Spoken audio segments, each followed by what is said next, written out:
What is a revenue operating system? You've heard me say this a couple of different times this week. Operating systems are used to take a combination of process and tools and make sure that that resources are used effectively inside the operation that you're working through or to achieve a specific objective. So your revenue operating system would be built to grow revenue inside your business. And the components would be processes, methods, frameworks, and tools that you use to go and do that. Those processes could include things like buyer journey. So understanding the customer decision-making process and having that laid out. It could be a sales process for forecasting. It could be a sales process, as some people call it, which is the way that your reps approach things. The cool thing about building out your own system is it's tailored to you. It fits you. It's not cookie cutter, paint by numbers, shove in somebody else's operating system. You get to build your system. And if you think about it, the reason why this is so important to me, and I think if you go through this, if you think about any system that you've tried to install or implement inside your organization that hasn't worked, so then you go in and you try to install another system, and then you find yourself on this trail of just installing system after system after system after system, and never really getting to the way that you want to work as an organization. What would happen if you actually paused for a moment and built your own system, built your own operating system, either personally, that personal operating system, which again, the acronym's not great. POS is not a good acronym for a personal operating system, but those are what the words are. Your revenue operating system, or next week we'll get into building your business operating system. All right. I'm going to lay out a couple of words that are going to frustrate some people, and I'm going to have a little bit of fun as we go through this. There are a couple of different roles that exist out there. One role is the architect. Okay, so we've got an architect, someone who builds out the plans, makes things look functional and pretty, serviceable. They worry about the aesthetic. They're the ones who are going to put together the layout of what the house is going to look like and how it's going to feel, or the building, what it's going to look like and how it's going to feel, how things are going to work together. So you have the architect. They're the person who does the drawings. The next level person that you have, and it's not that these are in any different or in a specific order of importance, it's just that everybody has a specific role when building an operating system or building your system and operating a business. So we've got an architect. We also have the engineer. The reason you want an engineer is because you want to make sure that the thing actually works. So it might look super cool and pretty from a design perspective, an architectural design perspective. It looks good on paper, but does it actually work? Does it work? Will it stand? Will it serve purpose? This is where you apply a bit of science and math to the beauty of the work that the architect did, so that you know that functionally when it gets put through the paces, when you actually have the work out there, that the work is going to work, or the system is going to work, or structurally the thing is going to work. So your engineer is going to worry about things like, does 1 + 1 = 2? Or if I've got a certain amount of flow through an area, does it get all the way to the end of the system? I mean, do you have one of those rooms inside your house that doesn't get enough air conditioning, as an example, when you live out here in Arizona? But you've got an architect and you've got an engineer. The engineer is going to make sure that the systems work properly by applying a bit of science and math to it. Architect, engineer. Then you have the person who installs. And I'm going to look at the installation person and the builder as kind of one and the same. The people who go in and take the plans created by the architect, make sure they fit to the specs as demonstrated by the engineer, and they go in and do the installation. They install or they build the house. Okay, in your revenue operating system, this is going to be the implementer who installs all of the inner workings of the system into your CRM, as an example, like HubSpot or Salesforce or whatever tools you're using. They're going to integrate the different components of the tech stack. They're the ones who are going to connect all of those pieces. So you've got the architect who plans it all out, the engineer who knows how to make sure functionally this thing is going to work, and it's going to work effectively. It's going to be safe. It's going to do all those things that we need it to do. It's going to do its job. And then we have the installer or the builder. Now, either one of these people have a different perspective or set of experience and things that gets them interested in doing the work that they do. The architect might be super creative, really focused on that aesthetic beauty. The engineer just wants to make sure the thing works. Does the thing accomplish the job to be done? The installer or the builder wants to be able to get the work done. Let's get it built out so people can start using it. People can enjoy the park or enjoy the building or enjoy the system that you've set up. And then there's this last role, the fixer, the revenue plumber. This is the person who goes in and actually fixes that stuff. Now, I know the plumber can design and install, and the plumber could actually architect and engineer. They've got a little bit of background on that side.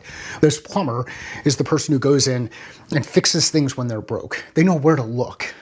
They know where to look. They're not the one who, they may not have been the builder, they may not have engineered it, they may not have architected it, but they've worked around it long enough to know where all the bodies are buried, right? We got an architect, an engineer, an installer, and a fixer. Now, at some point, I'm going to turn this into a joke. An architect, an engineer, an installer, and a fixer walk into a bar. Today is not that day for the joke. But from a alignment perspective, when we're thinking about building out our revenue operating system, keep those roles in mind. And if you're hiring for one of these roles, a lot of times I get hired for one of these kind of roles, depending on the stage of an organization. I get brought in as a fractional leader or someone who's running a specific project inside an organization, or to advise an organization on things that we might want to shift and move around, or to fix something that's broken. Like the one thing that I fix most often that are broken are sales processes, but that's a thing for another day. Architect, engineer, installer, fixer, know what role you're looking for.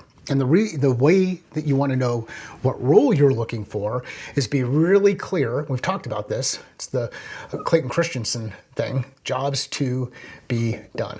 So what are the jobs to be done at your current stage inside your business? I shared a little bit earlier. If you're not creating pipeline, then it's going to be really hard to develop pipeline. So don't focus on developing pipeline if you don't have anything to develop. If you do have stuff to develop, then and things are getting stuck, let's focus on fixing the thing that's getting stuck in that process. And that's the piece of the revenue operating system that we're going to work on today. So we talked about pipeline created as an important piece. Pipeline created, that's new opportunity, new deals, new stuff at the top. Put that, we like to talk about these funnels, put that stuff at the top. Those are new things. Once they move in from the new perspective, then how do they actually move forward? How do they advance from, let's say first meeting, which is really an activity. It's not necessarily a stage. Although I do work with organizations who will use that as a stage. I like validation as a first stage, so we'll use that for this purpose. So validation. How do we move from validated opportunity, yep, I see a chance that we could work and do business with each other, all the way to closed won and cash received. And then even the next step, confirmed, and ideally, at that point, referral. How do we work through that process? That process, I think the easiest way to communicate it across the team and work together with the team is to think about this like chutes and ladders. If you've ever played chutes and ladders as a kid, you know what ends up happening is you roll the right thing, and then all of a sudden you get to shoot up the ladder, and you're like, I'm stoked, I'm gonna win. It's kind of like getting someone who says, can you send me your proposal? So you shoot up the ladder, and then all of a sudden you run into this angry person in this funky role called procurement. And when you run into the procurement person, they push you down the slide, kind of like Santa Claus in the Christmas story. Ho, ho, ho, and you get kicked down the slide, and then you move all the way down to the end, and you're kind of like, oh, what happened to my deal? Well, there's a way to solve for that. So let's go from validated, do I see a scenario where we could work with each other, to the next stage, which is qualified. And I always use past tense here. This is a new thing for me in the past couple of years. I'll share why in a bit, but qualified. Who, what, why, where, when, how. You could use BANT, budget, authority, need, time, and you could use MEDDIC. You could use any of these other resources that are out there. There's a qualification checklist. And what you're doing is you're basically saying, have I qualified this at least to a point that it meets the criteria for me to say that I've passed through that stage? And if I pass through the stage, what it means is my probability of sale is going to be that number. So for qualified, I use 25%. And the key question I want to answer here is, Do I understand the story from the perspective of the customer? Yes or no? If yes, then I'm at a point where I can say that they're qualified. Now, the story from the perspective of the customer is, what problem are they looking to solve? Why are they looking to solve it? Why does that problem continue to persist? Who has it? Who's impacted? Who cares? It's that hexagon. It's that account plan view. Qualified. Do I understand the story from the perspective of the customer? Yes or no? So they're qualified. Now, next, given what I understand about the story and the specific problem that we're looking to solve, are they the right fit for our organization? If so, I'm going to mark that thing up to 50%. So confirmed fit on our side. The next stage is client confirmed fit. So based on our solution, what we are, our understanding of the problem, and how we believe that we can solve it, and the cost associated with it, all that kind of stuff. And there's this back and forth that happens between these two areas. And in the past, I would call this fit and feasibility. Feasibility is a little bit hard, and it's hard to put it into past tense. I guess you could say it's been feasible, but this is now fit, confirmed on our side versus fit, confirmed on the client side. I put that at 50% on our side, and if it's client confirmed, I would move that anywhere to between 60 and 75%, but your numbers may vary. That's up to you. That's how you guys work through your process and you know your numbers. So we've got these stages.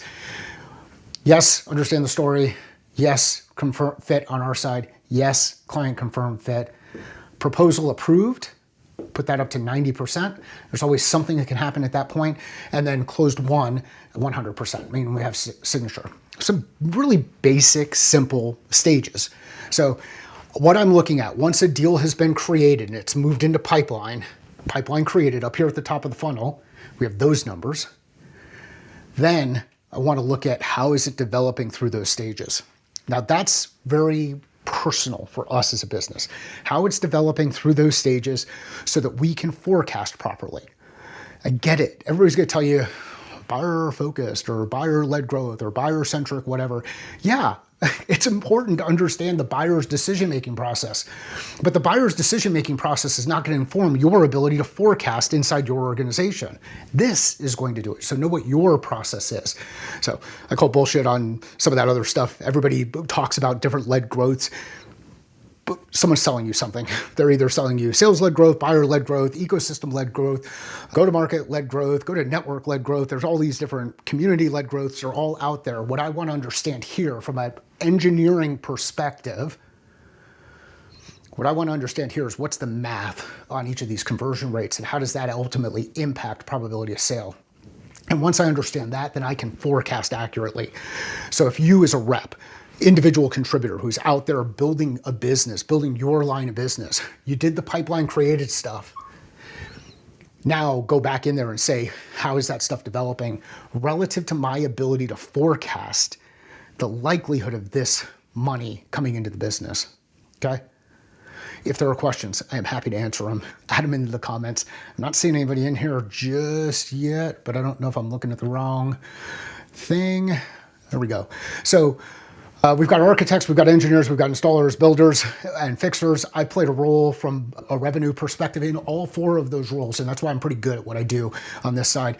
There are a number of people who are, and I'm having a little bit of fun with this, who are talking about being go-to-market engineers who have not engineered a solution nor gone to market. Maybe they've done one or the other of those things. Actually, what they're doing is they're kind of installing and building based on a set of requirements.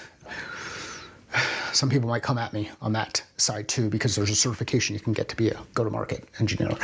You can ask a couple of questions. You can start to reveal what capabilities are there. And there's some really good people who can do some really good things. I just don't think everybody can do it because they went through a course. Validated, qualified, fit, confirmed fit, client confirmed fit, proposal approved, close won. Cool thing that happens with this, the reason why Chutes and Ladders, is sometimes you'll get to client confirmed fit and then you'll have to move all the way back to qualified because new people are involved in the story. And now you've got to understand different people's perspectives. A company goes through an acquisition, something completely changes inside the marketplace. There's so many different things that can impact this. Be comfortable as a sales leader that these things are going to go back and forth. And if you're honest with yourself, let's say you're a new sales leader and you're wondering why the team is struggling with this and whatever. Remember back in the day when you worked with customers, how many of them actually went from dink, dink, dink, dink, dink, and came in all the way through. Like, were you amazing at the way that you developed pipeline and you had this 100% close rate? As soon as you qualified somebody or you validated an opportunity, everything was so good that everything just moved forward and it moved forward in a straight line and never went backward. If that's you, I would love to talk with you and I'd love to figure out what your process was and how you were magical to be able to do that. If you live in the world that I live in, the reality is, hey, we've all dealt with those things, but we remember the good stuff and tend to forget about the failures and tend to forget about the things that move backward. And so this is a looping process where it loops backward and then continues to move forward. And that's why using chutes and ladders as a metaphor or an analogy here can really be helpful as you go through the process. So if you're worrying about the pipeline develop aspect, make sure you have those stages first. Once you have those stages, then evaluate where all your existing deals are in each of those stages. Then ask yourself the question, what's the thing that needs to happen on the customer side? What's the question I need to answer on the customer side in order to advance to the next stage or make it through the stage that I'm currently in? Okay, these are all past tense. And the reason I moved to past tense is because past tense actually help with forecasting. There are some people who look at future tense. I don't know how they do it. I don't know how they manage it on that side, but they're different folks for different strokes for different folks. Like, there are different architects, engineers, and installers and fixers. I tend to be a little bit more of a conservative architect. My stuff's not going to be super pretty and crazy. From an engineering perspective, it's going to work. So it will be functional.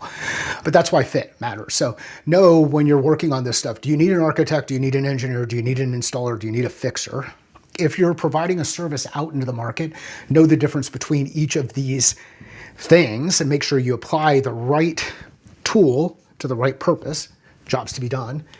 And if you've solved for the pipeline creation challenge and you're still not hitting your revenue objectives, then I would say that you probably have a pipeline development challenge. And once you start to look at this data deliberately, you'll start to figure out why that's the case. The biggest pushback is you're going to get from people is they're going to say, well, that's not how customers buy here, or that's not how decisions are made here, or that's not whatever. This is why a guided whiteboard session with a group of people inside your organization can really be helpful, because we can get all of this stuff up on the board and then agree functionally that, hey, these are the major milestones that help us improve forecast from a sales process perspective. Or these are the steps that our customers go through, broad steps that our customers go through when they're making a decision. I'm going to pause for a second, see if there are any questions. We're right about 20 minutes, which is a good length for this kind of thing. If you've got questions on this, please hit me up in the comments, send me a direct message, whether it's via YouTube or via LinkedIn, which is where both of these things are going live. If you'd like some help inside your organization, know you got a guy, and I'm happy to help you out there. I think this one is the thing to have the most fun with. Kind of look inside your organization and figure out who the architects are, who the engineers are, who the installers or builders are, and who the fixers are. And at different stages of their career, people are going to be drawn to either one of those things. Who the architects are, who the engineers are, who the installers are, and who the fixers are. They will be drawn to one of those. Very rarely are there people who can do all of those things. And if people are young in their career or new in their career, maybe have had one bite at the apple relative to working with an organization, they are not going to be an architect. They're not going to be an engineer. Like, they haven't seen enough to understand how those pieces kind of come together. They're going to struggle with the fixer kind of piece because they've only seen the things that happened inside the organizations they were a part of. So architects, engineers, installers, and fixers applied to the context of pipeline development, understanding our sales process for forecasting. If you know somebody that would find value, somebody who would appreciate this or enjoy this, please share it with them. If you have questions about it, please ask. The shares and the questions and the comments help get the message out there. We can simplify all of this stuff by deconstructing, isolating for specific variables, removing complexity, and attacking the specific job to be done that we need to focus on. If you are looking to find your catalyst for change, you can find your catalyst at findmycatalyst.com.